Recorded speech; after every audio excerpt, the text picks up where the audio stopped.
Yo, ladies and gents, welcome back to The Random. It's our TakeOff Sports Talk segment. I'm back again with who? The Goodman brothers. Show some love to Aj, T, and G Money, yo.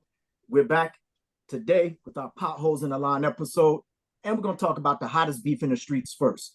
As you know, Skip Bayless, one of the most respected journalists since before anybody on this panel was born, has now broken up with Shannon Sharpe on his show, Undisputed.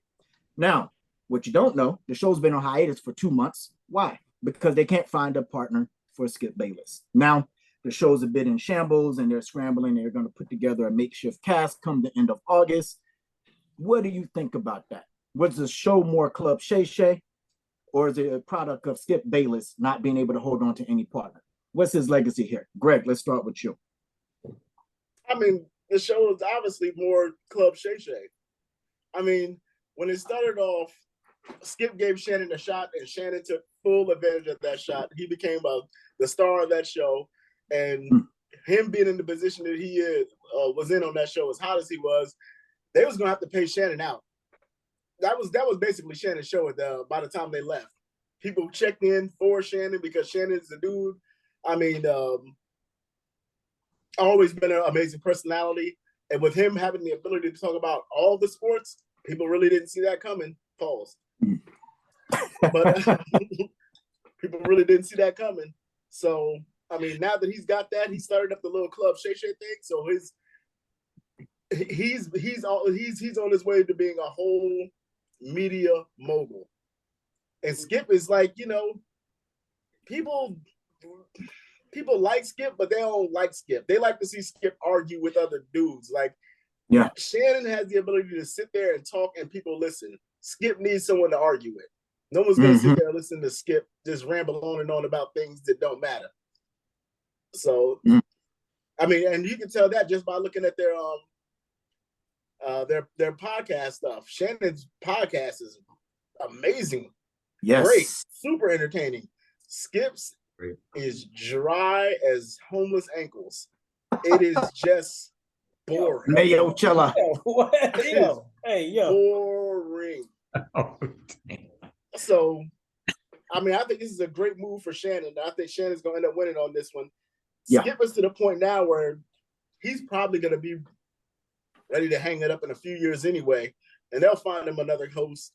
Apparently, or allegedly, he said that Lil Wayne and the Young Money team is going to be more of a part of the show.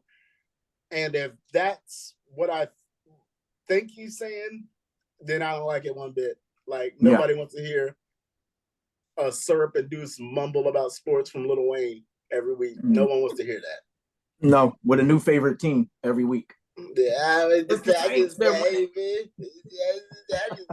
No one wants to hear that, man. You stay in the studio, B. You ain't. This ain't for you. You good as a guest. You ain't good as a permanent.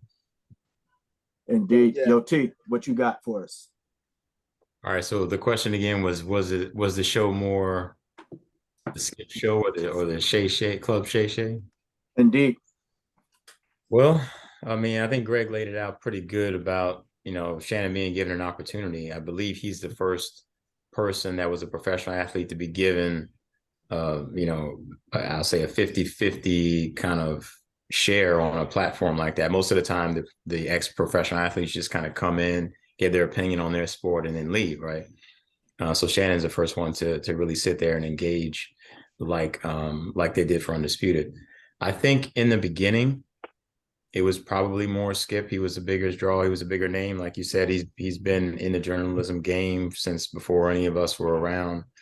I know that he helped popularize debate television, period. That was kind of his, one of his, I don't know if brainchild is the right way to say it, but I know that he was at the beginning of this thing. But, Shannon grabbed the bull by the horns. He got in there. He had the same kind of tenacity and preparation for the show as he did when he played football. That's what made him a Hall of Fame tight end, right? He's a never say die, fight you till the end type of dude. And he did that same thing on Undisputed. And I think by the time they went about 7 years, by the time that show was done, it was easily just as much Shannon as it was Skip. Mm-hmm. In watching the show myself, sometimes I actually felt like, Shannon had more information about certain topics. It seemed like his research might have been, a bit deeper than Skip's was. So I think I wouldn't say the over prepared, but he was really, really quite an adversary for Skip, who's been in the game for a really long time. So I think by the time it was all said and done, I'm going to go with it being more Club Shay Shay, because if it wasn't, the show wouldn't be on 2-month hiatus. They could have just plugged in somebody else, right, to at least sit in during this time. They know that they can't find somebody that's going to bring the knowledge, right, that's as well respected, that's as entertaining. I mean, the guy, he's just so funny. He's got so much personality, coming out there in goat masks and all the crazy stuff that he, with Jack and Miles. yeah, he's awesome, man. Uncle Shay, man. He became everybody's favorite uncle, Yeah, I think in the end, we saw it as the Shannon and Skip show as opposed to Skip and Shannon. Indeed, I'm gonna agree with that. Before I let Arch take us home, big play Shay, Uncle Club Shay Shay. Listen, before he started the show was dry, it was boring. It was Skip literally arguing with whomever would listen. Same thing from First Take, same thing from Cold Pizza. Excuse me. I think what Shannon Sharp brought more than an expertise was the charisma. Because there's a lot of football players and basketball players who are incredibly knowledgeable of their sport and the sports industry as a whole and the business of doing sports as well.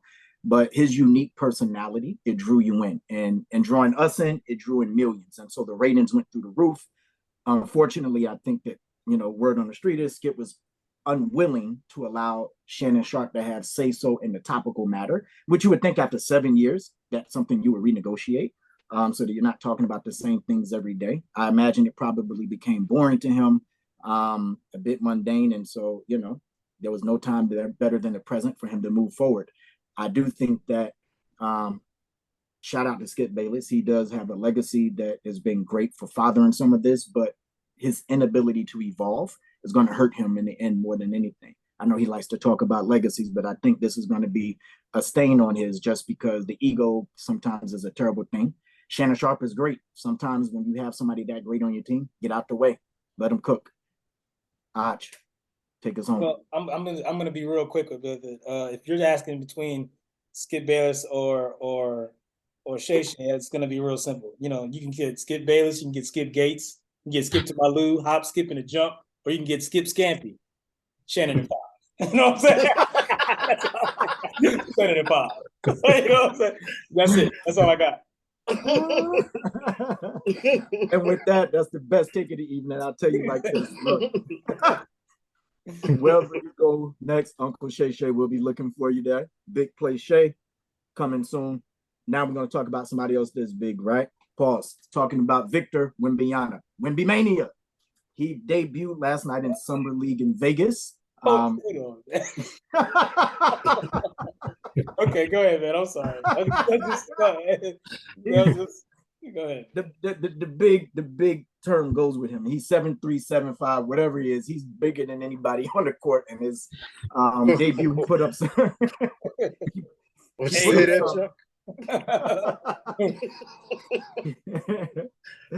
He put up some great numbers. And so one of the things is that he said he didn't feel like he knew what he was doing. And he took a lot of criticism last night. And I think that he maybe just was a little bit rusty. Did any of you get a chance to see the game and see him play? Or have you seen him play at all? And what are your thoughts on him? Is he the next big thing? I have my thoughts, but I'm going to hold him for a sec. Let's go hold Chuck. Oh, if anybody can jump in, I'll go ahead. I'll jump in first and quickly. I think that the projection for his overall career is he's probably going to be Defensive Player of the Year. He'll probably make the Hall of Fame based off of his defense. He'll probably never become the offensive prowess, the prowess that he could achieve on offense, unless someone gets him Kareem Abdul-Jabbar, shows him how to do the sky hook. If he can bring the sky hook back, which is an unstoppable weapon, I think that would be a big plus for him. He's going to bulk up just naturally. He's probably going to get taller just naturally. Having Pop on the bench with him helps. I think he's going to be better than most, but he's not going to be able to live up to the greatest recruit ever. because that's just too high of a bar. That's my long term. Yep. Nice. I'll jump in here. So I watched him play last night in Summer League. I watched him play in the Euro League. I think he's phenomenal. I think the only thing where I disagree with you on this is offensive prowess is there. I'm just curious to see how it translates, because Summer League, you're with a bunch of different guys who may or may not make the team. But when he's out there with the actual pros and pop, I think he's going to get to his spots, and he's going to have been warmed up to the way the game is played here, because the Euro League a lot more physical.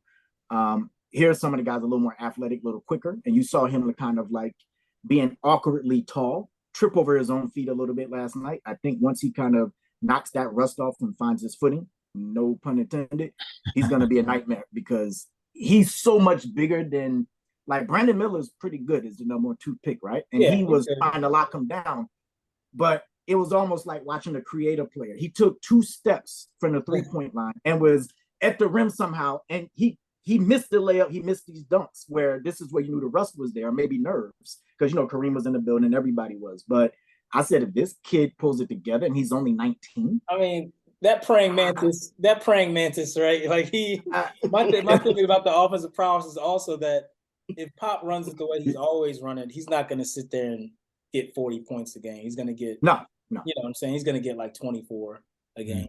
They're not going to run him into the ground. The Spurs don't know how to play with, just little things like that. So, I mean, even if he is offensively gifted, he'll never have the opportunity to be a league scorer, a league leading scorer. He won't have that opportunity. I think he's going to be a very light, but like a super light LeBron James. Like, his court vision was insane. Nah, I'm telling you, if he can get to where Giannis is with the weight, it's going to be hard to stop. That's a high bar. But look at Giannis when he first came in the league, though. Yeah, Giannis is really insane. Tiny. Giannis is tiny. Yeah, but Giannis is insane though. I'm telling you, this guy takes 2 steps and he's like at the rim, and I was like, "Yo, this is nuts!" Like, I mean, just from a mindset point of view, but Giannis is insane. Yeah, Giannis is crazy. Yeah, he's super tough. I have high hopes for him, but I think he's going to be good. How good? We have to wait and see. Greg, what you got for us? I think that they've put way too much pressure on this kid. There's no way he's going to live up to what they wanted to live up to. We're talking almost impossible standards. We're talking about they're trying to say that he's the best prospect ever. With that being said, at the end of your career, you got to be a top 5 player all time. I'm not sure if that's going to happen for him. Not because he's bad or anything. I just don't see his body holding up for one. I do see him getting a couple of Defensive Player of the Year awards, a couple of All-Star appearances and everything else. I think his ceiling is probably Ralph Sampson-ish, where he's going to be really good for a couple of years, and then there's going to be injuries, and he'll just kind of fade out. I mean, God willing, I hope he's as good as everybody wants him to be, but I think they put too much on him, or maybe they put too much on him too early. Yeah, I don't see him being the best expecting this prospect man to change a whole franchise like tomorrow, and that's just not what it's going to be. How many wins do you think the Spurs are going to? How many more wins are you think the Spurs are going to get? I'm sorry, I don't mean to cut you off, TJ. I just wanted to, like, because Shaq's win differential I think was like 29, which I think is easily. I say 10 to 15. Yeah, I agree. I agree with that. 10 to 15. I'd say like 10 to 15 as well, and it depends on who else comes with the Spurs, but I think it's like 15. Well, I tell you who else is a lot. That's a lot still. What they need to do, the Spurs need to go ahead and just pick up Bol. I might as well have him as his backup. It's basically the same dude. Bol is not in his league though. I've seen Bol's nice. Play. Bol's nice. He's nicer than people give on the bench. He's too nice to be going home. Chill, God. You know what I mean? Like, come on, man. What happened there? Yeah, but I think, like, realistically, I think he can make it to a Ralph Sampson level. I mean, if he gets to be, I don't think he's going to be like the next Tim Duncan. I don't think he's going to be as good as Tim Duncan was, but I think he will be really, really good. He'll be an all-star a couple of years. He's definitely going to be a Defensive Player of the Year. And if he really gets it together and puts on the weight and everything else, maybe one MVP, maybe two, possibly, maybe. But you know, the concern I have is the height, because he was like hanging on the ceiling in the back. Okay, his knees, and people that are that freakishly tall, usually they have knee problems. If his body holds up, I don't know what he's gonna do, because he could literally blow the roof off. But the coordination gives you a feeling that he might be okay, because most people who are that tall, the thing that makes him amazing is the way that he can move. The praying mantis is, he did a crossover last night. It was like watching a video game. It was like, that just happened. And he's an alien, and not because he was like AI, it's just because he's so freakishly tall. And it was like, what is this? Yeah, I mean, he does. He looks like a creative player. Yes. But it didn't look real, yo. It did not. I said, I just don't see his body holding up, and I don't see I don't see him making it to the heights that they're trying to give him. The skyhook would help a lot. You said what? The skyhook would help a lot. That would be, like I because said, nobody can block it. And it also doesn't take so much out of you. Like, it's just, you're basically just looking it over top, man. It's like, you can do that for 20 years. I'm just saying, it's really hard to live up to the expectations that they put on this kid. Like, it's almost impossible. I've only seen two people live up to the expectations given to him before like this, and that was Kareem and LeBron. I hope he's the third one, but if he's not, point is, I don't want people boo-booing this kid when he ends his career and he's like a top 15 to top 20 player if he gets in that realm. And people are like, what a bust, what a waste. I'm just like, come on, man, get this man a break. But I don't know. Go ahead, TJ. Because of that, I think he actually landed in the best situation for him from the beginning to be on San Antonio, because they're not going to ask him to go out there and try to pour in 45 every night. They're going to be cautious with him. They've done really well with international players there. I don't know what's why that is. I guess maybe it's because of Popovich, but they've done good with international players. So I think he'll have a much easier time acclimating because of that. The ceiling bit, they have put a lot of pressure on this kid, because they're putting his ceiling, what did Michael Jordan's, the ceiling is the roof or whatever. Like, I love that. Roof in this case. But I think the pressure part for this kid is because they made his floor so high. Right? In order for him to meet expectations, his floor would have to be, a tick under Kareem. His floor would have to be like Ewing or something, like Patrick Ewing. It's kind of pressure that they've put on him. I did not get a chance to see his summer league performance, but I've seen YouTube highlights, I guess, like everybody else. He is freakishly tall. He does have quite a package of moves for somebody that size. I was surprised at his he was rather nimble for a guy that tall. The dexterity, right? Yeah. And I think, once they, get him in the NBA facility and they start working him, work and find out where the different places on the court that he is, executes best, when they find his spots. Okay, I didn't know if there we go. All right. His spots on the court. And he does get to be more comfortable and acclimated to the NBA game. I think he is going to be a problem. He's going to be hard to deal with. I think he'll be, at the very, very least, what it is that they were hoping Porzingis was going to be. At the very least, I think that's what he'll be. Yeah, now that's what he is. I think V-Dub is an actual unicorn. I don't think you're going to see anyone else like him again for a while. Although, like I said, to me, he's just he's bold, but better looking.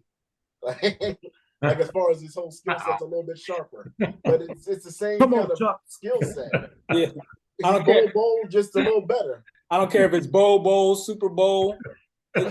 Peach Bowl, Chick-fil-A Bowl, Bobby 5. You know what I mean? I'll just tell you what I see. It's a very similar skill set. They both do all the things.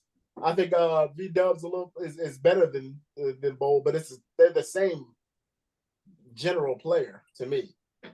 Inbuilt, like his package is insane. Like I didn't see any of this from like Bowl. Whoa. His ability to get to the basket, court vision. All right, let's get to it.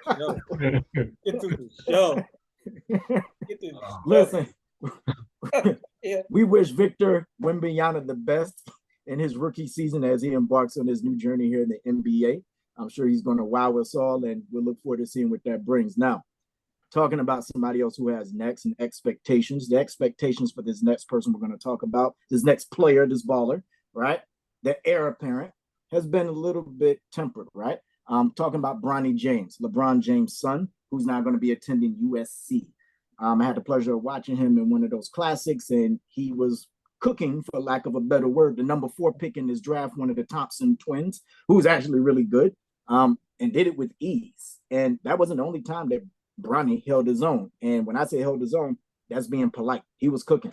And I think that he's coming. People are underrating him, and people think that at the end of the day, he'll be all right. I think he's going to have a breakout season at USC. I had a conversation off camera with Greg about this before, that maybe he was being held back in high school. Aj, what do you think about Bronny James? Is he being underrated as we prepare for his season at USC and pretty much going to the NBA draft at some point? It's hard to say that. I think that, and you might be right, he might be one of those, he might be the Cassidy of basketball, where it's like all of his mainstream stuff that I know, I'm like, man, this guy stinks, but apparently he's an underground legend. You know, it might be one of those things where it's like, wow, they really did politics this guy out of the main stuff for it. From what I've seen of him, I've always thought that he was a good player, and a good player meaning that he's a D1 four-star basketball player. Like he can go to a major university, play major minutes, do very well. First late rounder. As far as an NBA draft, if he gets drafted, maybe even a free agent type of thing. That was what I see. Maybe, and that might be a fair thing to say without the last name of James connected to him. With the last name of James connected to him, that can go either way. It's kind of like with Jordan's kids. It's like no one expects Jordan's kids to be as good as Jordan, but you do expect them to be able to do something with the tongue out. You know what I mean? Pause. Anyway, so I just think that I think Marcus took this literally, but go ahead. That's you know what, man. That's that's how I feel about that. Shots fired. Go Tennessee, go Clark. I just think that he's gonna do well. He's gonna do well. I think he's gonna get drafted at some point. I think that he is at least a 2-year college player from what I've seen. LeBron had made a statement that sounded like maybe some parently love, apparently oversight of saying like he could cook dudes in the NBA right now. But to be honest with you, I wouldn't be surprised if Bronny doesn't play against NBA guys all the time because he has access to be able to play with them. Wouldn't be surprised if his dad brought him to those famous UCLA runs if he ends up being in there and he can play with some of the dudes there. So it might be a case of Dean Smith, Michael Jordan in high school, and just trying to show that he can play the right way. And when they unleash him, he's disgusting. Ahmad Bruce Lee. You know what I mean? He might be crazy, right? But honestly, Maximus is probably going to end up being better. That's a lot. He's a monster already. Yeah, Maximus is probably going to be better. But yeah, I watched his highlights at the Peach Classic. I'm like, if he ends up being the full 6'8" or better with the package he has right now. Yeah, Maximus. It's a whole thing. He gets to see all the mistakes and correct them. So he's going to be. I feel bad for the dudes in his class. That's all I'm gonna say. Yeah, and he's going to be meaner too because he had to be meaner to play with his older brother. So Maximus is going to be crazy. I'll say. See what you got for it.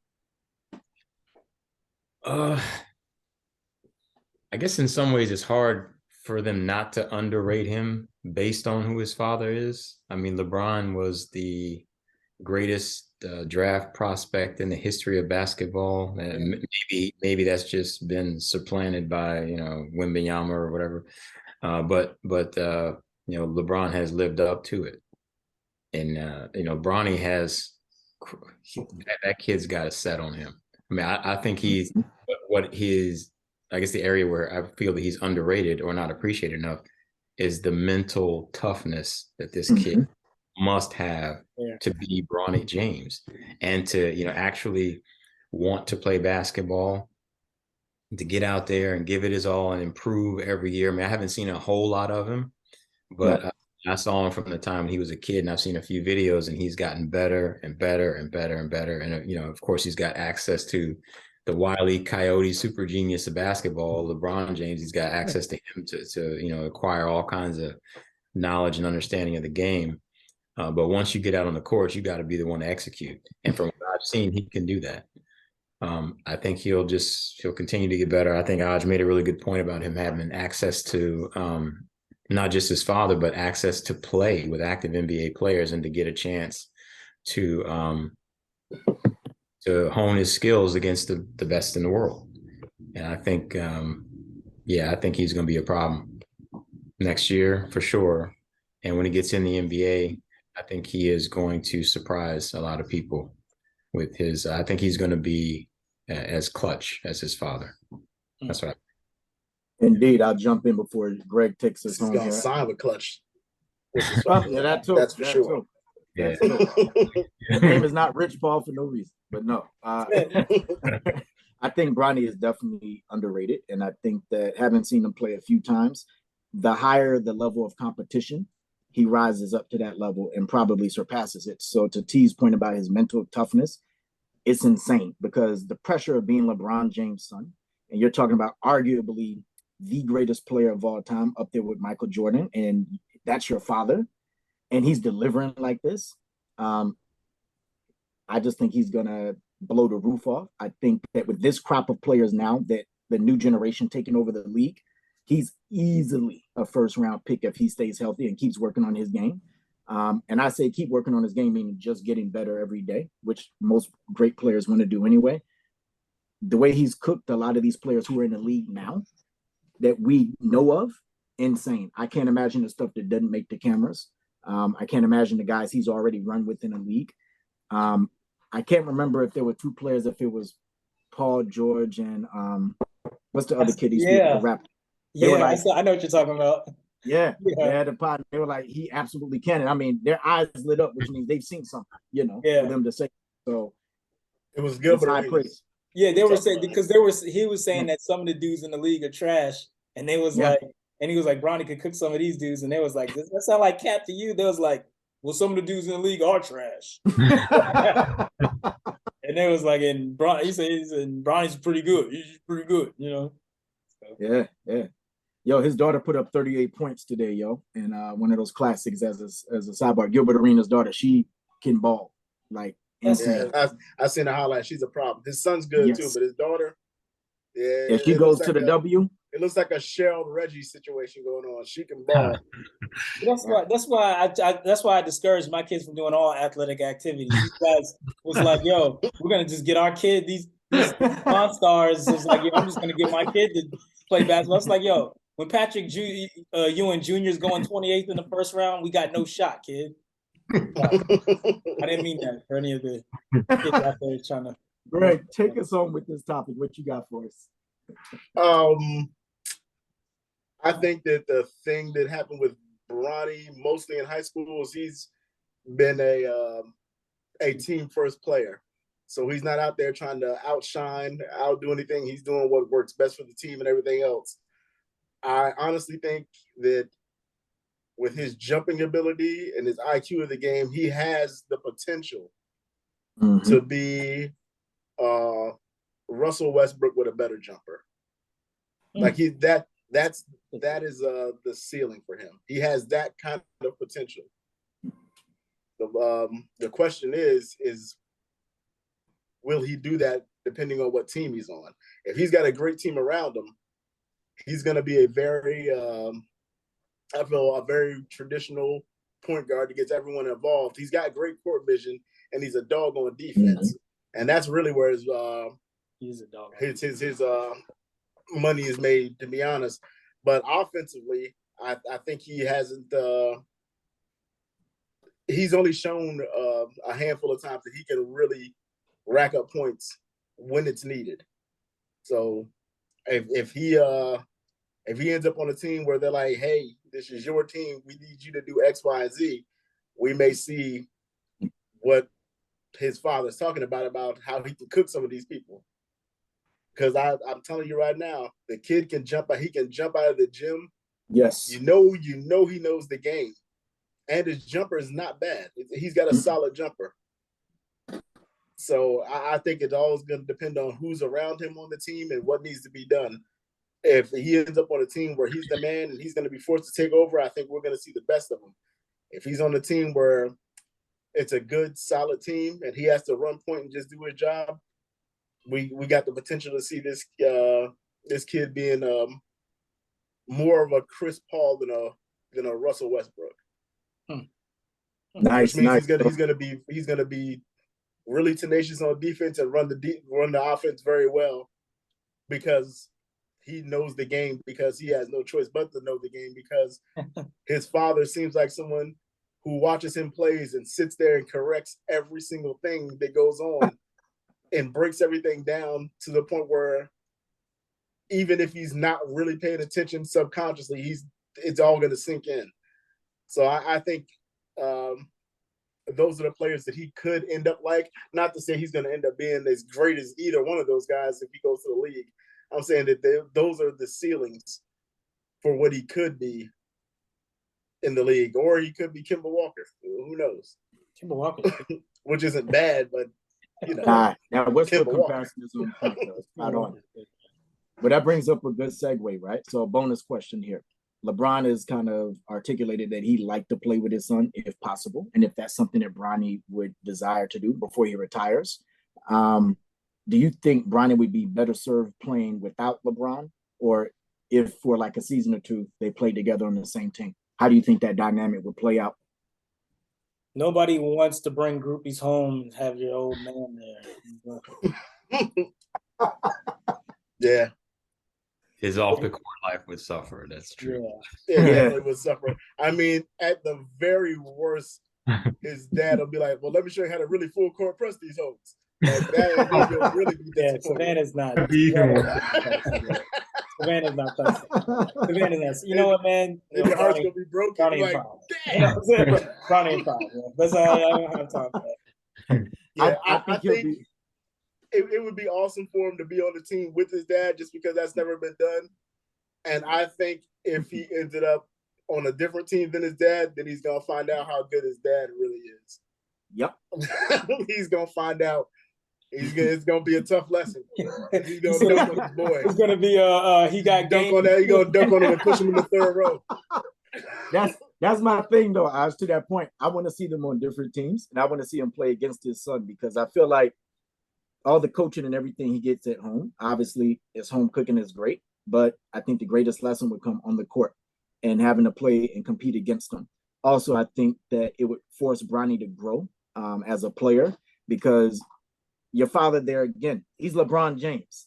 You know, nobody's going to try to fight you. Nobody's going to try to set a pick. It would be interesting if they're on the same team, but I think it'd be better for Bronny if they're not on the same team, but in the league at the same time, absolutely. And I would pay front row ticket prices to see Bronny versus Bron in the game and see his old man lock him up. Yeah, I don't know if his old man will lock him up, but I'm sure he better not jump if his dad's in that lane. I know. No, it's not going to be like the videos he posts on IG. Yeah. You're going to see the real Bron out there like, oh. I said, there's levels of this. They're messing around at the park and hanging out at the house and shooting around is one thing. I mean, his dad probably pushes him around a little bit and talks crazy to him.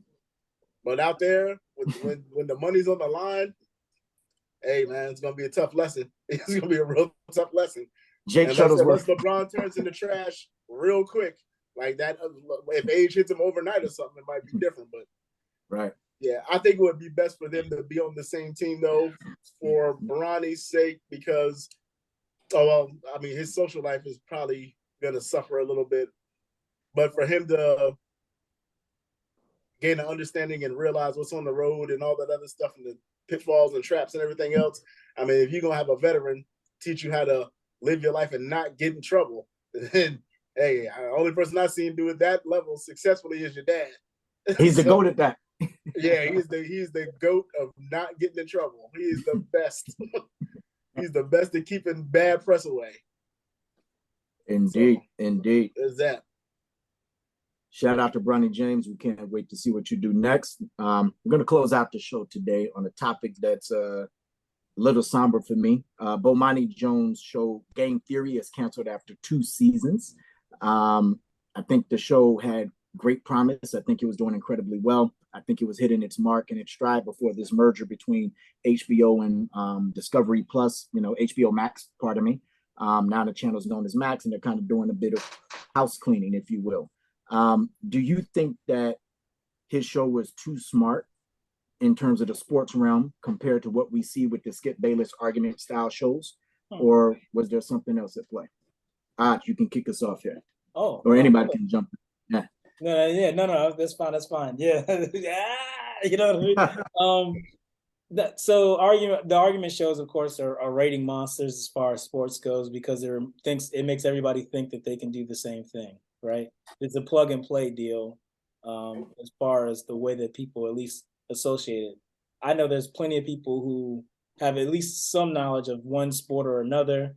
They'll watch someone like Stephen A. Smith talking, and they'll be like, man, I can talk this guy down, man. This is ridiculous. Talking about the Pittsburgh Steelers, like people, people feel like they can go toe to toe with something like that. But Bomani Jones's show and Bomani Jones's outlook in general, as far as when it comes to sports and stuff, is to believe in the audience and believe the audience isn't as racist as the money does, is to believe that the audience is smarter than what the money thinks, and to believe that the audience can do all this stuff and have a good time with it like he does, right? So he kind of does it without, in some ways, dishonoring his audience by being lesser than what he is, which is really smart dude.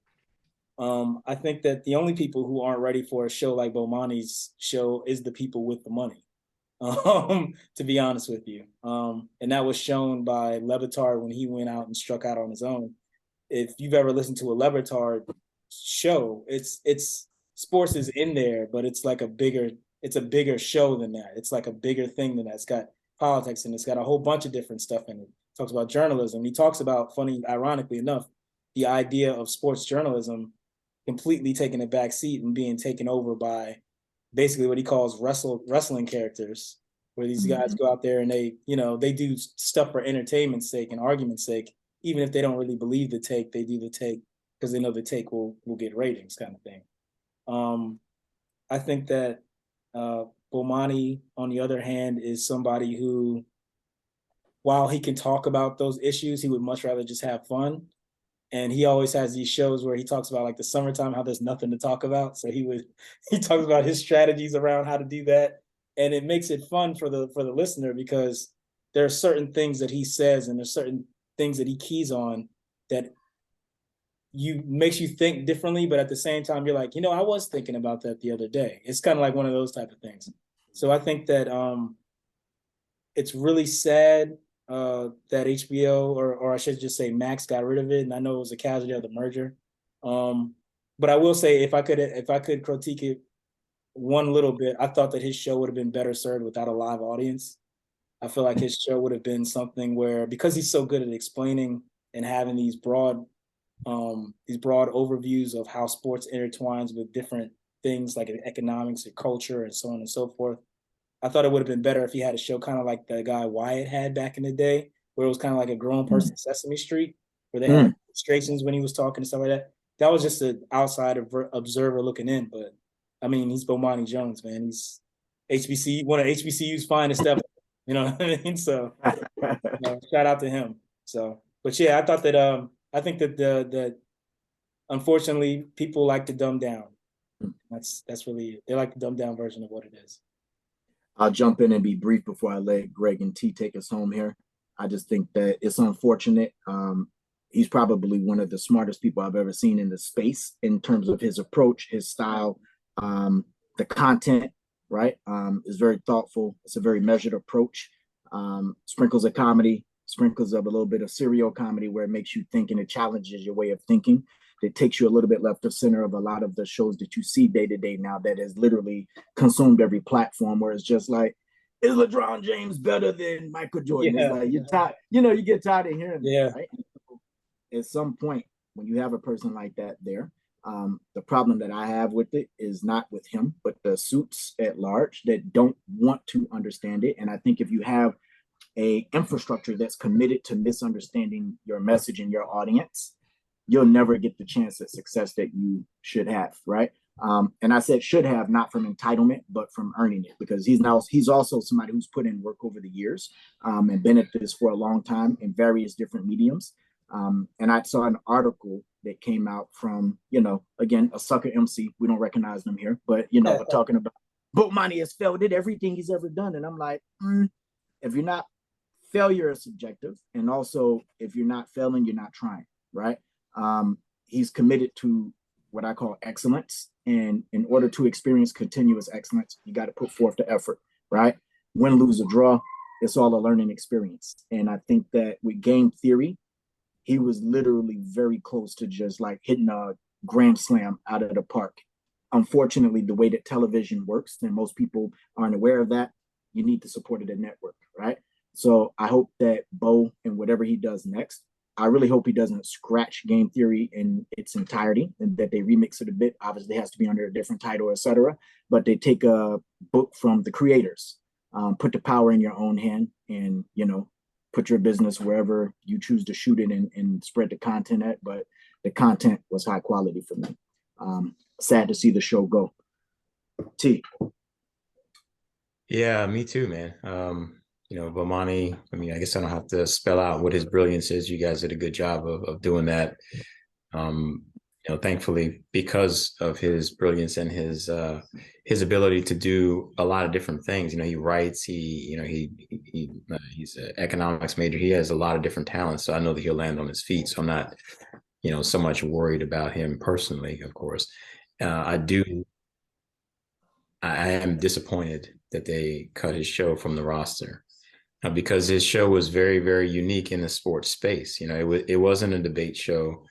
It wasn't exactly like a news type show, but it had kind of a news-ish format. It was kind of like, I can't remember the name of the show. There's another show on Max with the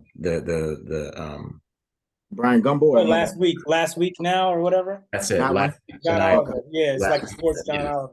Yeah, it's kind of a similar format to that kind of show, but more of a sports context, which is very, very unusual. So it would have been nice to see, that kind of creative vision be kept alive. I hope, like you said, he can take this same concept and move it somewhere else on a different platform. What I would have liked to have seen with the show is for it to have been a longer block of time. I think he could have done a lot more if there was more time. To me, when I was watching Game Theory, it felt like it was on and all of a sudden it was over. That's kind of how it felt. I was interviewing people on the street, and next thing I knew, it's like, wait. What? So I am sad to see it go. Him on a debate show is kind of unfair. I don't think that there's anybody that can sit across from him and really debate him if he's, if he wants to destroy another person, he could do it pretty easily. So it would need to be, I would like to see something with him and like maybe Michael Smith or Dominique Foxworth is a great partner for him. Stuff like that. That'd be really cool on a platform that I guess maybe gives him even more creative freedom. But like I said, I think his show was different within this sports space, and I hope that he can maintain that somewhere else. Debate TV is good TV as well. It's entertaining, but I got something different. The information I received, hit me on a deeper level on his show, and it's kind of sad to see it go. G, take us home. Oh yeah, I'm gonna make this short and sweet.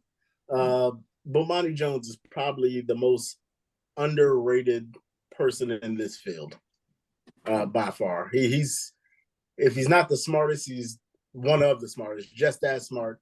If he's not one of the funniest, he's one of the funniest easily.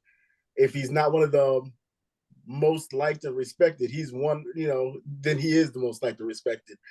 And the thing about Bomani Jones, when it comes to things like this, I will count this as a gift and a curse.